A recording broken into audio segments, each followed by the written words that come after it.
it's obviously a great weekend for us. That's a good Duke team, and we fought hard after Friday's game, and to come back yesterday and today, and it was really a group effort. And it's we keep talking about the resiliency of this team and how they welcome adversity and respond to it. They started with our hottest hitter and our best stats-wise hitter, Derek Williams, unable to play. He's kind of aggravated his hand, and we'll running test tomorrow to see what the long-term issues are going to be.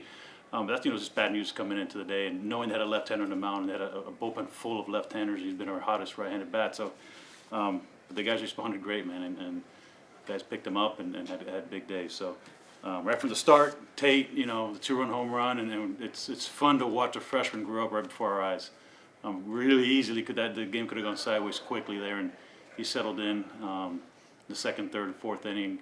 Got out of a big jam in the fourth inning with second and third and one out, made a big pitch for a fly ball to right, and another freshman throws a guy out trying to score. So it's always great to see those young guys just kind of grow up in front of you and make big plays. So and then Dorian, a big day for Dorian, and people don't. He's not going to say anything, but he was in the back in the AC all day. He's battling a flu pretty bad right now, and just pumping him with fluids and staying. While he wasn't on the field and not up to bat, he was inside in the air conditioning as much as possible, trying to keep him hydrated. He had a huge day for us, obviously. And Cuvée starting to swing the bat the way we were hoping and expecting to do all year, and starting to drive the ball all over the field. So it's all good things, and hopefully it's signs of things to continue to happen.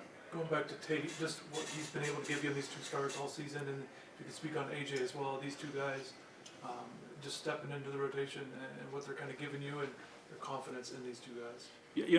They're for freshmen, man. They're very thick-skinned, and the game doesn't speed up on them. They don't panic. Both guys have already dealt with issues or not issues, but potential issues, right, where things can get out of hand, and they've responded very well to it. And it's also allowed us to put, Brian Walters into the bullpen, to that closer role, which, you love writing that Walters name in that closer spot, man. It makes you feel good, 8th and 9th inning, that the game's going to be over when you have a lead. So, but for the most part, they've been efficient. They've gone, deeper into games, or, done a good job with pitch counts. Both are getting built up, so we can't go too far. Just felt that there was a lot of high-stress pitches for Tate, because right off the bat there were some high-stress pitches, a big fourth inning, high-stress pitches to get out of it. So we felt it was time to go get him there with 2 outs. And, they didn't get the job done, Fisher, but he's been one of our hotter arms coming out of the bullpen. Today wasn't the best day for him, but, Will Smith came in and picked him up right after that, having, strong 2 1/3 innings, whatever it was, and then Walt closing the door. What do you make of your pitching staff? You touch on roles, Walters to the bullpen, guys, Will had a big day today. Just kind of to be able to do this mid-season, you guys won the series last weekend too. How difficult is that for a pitching staff to adjust on the fly, and what kind of gives you confidence that that you can do it now? Nick's out. I mean, the best thing about it is those guys are in the bullpen. They're okay with it. They understand that how important that role is. And to be honest, that's not the way we wrote it up today. The order we went in. Fisher was supposed to be our setup guy. Where we had Will Smith as our stopper in the middle innings if we got into jam, or in the 5th or 6th inning or something. So we kind of flip-flopped those two guys' roles, but it worked out at the end. So, but they're just guys that again, they understand how important the bullpen role is. They're older guys. They a lot of games are won and lost in that 6th, 7th, 8th, and 9th inning, and whenever we call upon them, they're ready to go. Can you speak more on the freshmen, the younger talent that you have, and especially the way that you've been able to recruit that type of talent? Michael Torres, Fabio Peralta, Renzo, Evan Tavares, everybody's been playing at that young, quick pace. How do you like that young talent, and how do you like the way they're speeding up their game? We're excited about it. We got to understand that there's some speed bumps that are going to come along with them, but so far they've been really good. Evan had another guy had a big day today and swung the bat. I know he hit the big home run, but he also hit a ball really hard to right field, something he's been working on all week with Chris Dominguez, and it's just again, fun to watch the work that they put in come into play and work in the game. So it's a good group. It's a special group, and the more at bats, the more pitches they see, and more innings they get under their belt, the quicker the development's going to be. Confidence-wise, how are you building up off of these 2 series wins back-to-back weeks? It's a great series win. Obviously, that's our goal all the time. But this team is I'm telling you, it's different, man. No matter what happens the day before, when we show up the next day, it's like a brand new day. And we're at the top of the mountain every day when we show up. And how it ends, it's the scoreboard indicates that.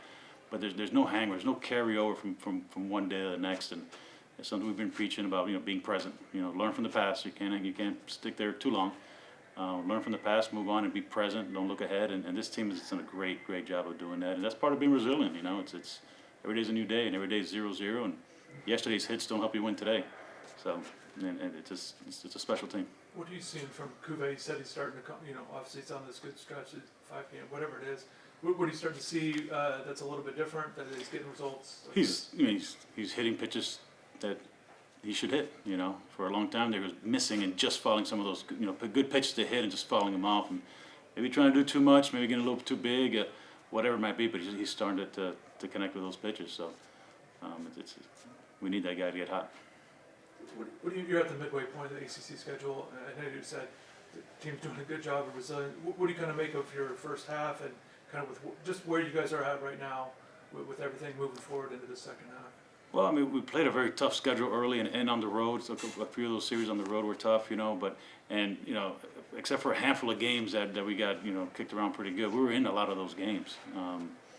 Just things didn't go our way. Just like today, I mean, we ran a perfect, men on first base, a perfect drag bunt, and Ogden does a great job of never slowing down around second and goes hard to third base, and their first baseman looks like Josh Allen throwing a perfect pass to the shortstop, catches and reaches back and tags him out. I mean, it took a perfect play to get us out there, and they did it.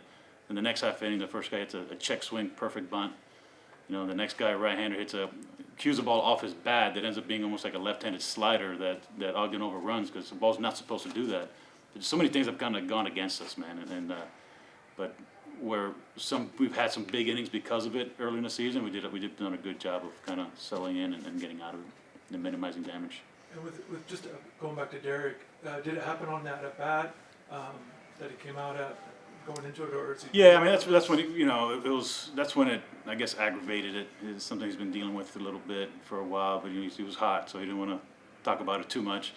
But yeah, definitely on that swing, he aggravated again, and we're hoping he put a good swing after that, but he showed up today, and there was no way. Disappointment for your lineup because you've been mentioning how hot he's been the last time. I mean, I wouldn't call it disappointment, just another challenge, man. It's another opportunity for somebody else, and move forward. And that's the attitude and the vision that this team has. We feel bad for Derek, but as a team, we move forward and next man up. And going back to Nick Robert, we got the news that he's done, but was that something he had been dealing with as well, or did it just pop up? No, elbow injuries are kind of funny. Sometimes it's the pain that you can't throw, and sometimes it's more of a command issue because the elbow's just not stable. With him, his stuff was good, his velocity was up and stuff like that, but it just wasn't stable, and explains a lot of his command issues and missing over the plate and stuff like that. And finally, he said something about it, and we looked into it. I fully expected nothing to come out of it. But I was way off. He has a significant bone spur in the area that caused the tear, and it's a matter of time before it goes. So we're going to go ahead and get it fixed. Anything else? I just want to ask about, we saw Reese warming up. Is that just to get ready for Tuesday, or are you thinking about moving him to the bullpen? No, I mean, we'll see. At this point he'll start Tuesday. But had we needed to use him, then it would have been just kind of an opener scenario, a weekday, and just go a couple of guys, 2 innings here and there, and do that. It's about winning every game right now, one game at a time.